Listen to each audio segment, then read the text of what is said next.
السلام علیکم ورحمۃ اللہ وبرکاتہ۔ کیا ہم نماز جنازہ جہری میں پڑھ سکتے ہیں، یعنی تیز آواز میں پڑھ سکتے ہیں جیسے فرض نماز میں پڑھتے ہیں 2 رکعت میں، ویسے نماز جنازہ تیز آواز میں پڑھ سکتے ہیں یا سری میں پڑھیں، یعنی خاموشی میں نماز جنازہ پڑھائی جائے؟ کیا حکم ہے دونوں کا؟ جی وعلیکم السلام ورحمۃ اللہ وبرکاتہ۔ آپ کا سوال ہے کہ نماز جنازہ کیا بالجہر یعنی بلند آواز سے پڑھ سکتے ہیں یا پھر سری یعنی خفیہ خم آواز میں ہی پڑھنا ہوگا؟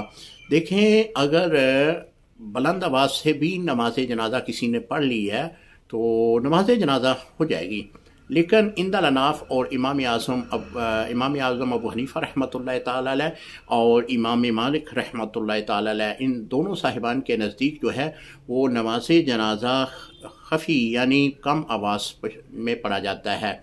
اگر کسی نے بھول میں نماز جنازہ بلند جو ہے وہ قرات میں پڑھ لی، یعنی ثنا اس نے جو ہے وہ بلند آواز میں پڑھی، اسی طرح درود پاک ہے وہ بلند آواز میں پڑھا، دعائیں جو میت کے لیے دعا کی جاتی ہے وہ بھی اس نے بلند آواز سے پڑھی، تو نماز جنازہ ہو جائے گا۔ لیکن اس کو معمول نہیں بنانا چاہیے، کیونکہ ہم حنفی ہیں۔ عند الاناف نماز جنازہ جو ہے وہ قرات بالجہر کرنے کا حکم نہیں ہے، بلکہ سری طور پر کم آواز میں امام صاحب جو ہیں، جس طرح ظہر اور عصر کی نماز پڑھی جاتی ہے اسی طرح نماز جنازہ پڑھی جائے گی۔ السلام علیکم ورحمۃ اللہ وبرکاتہ۔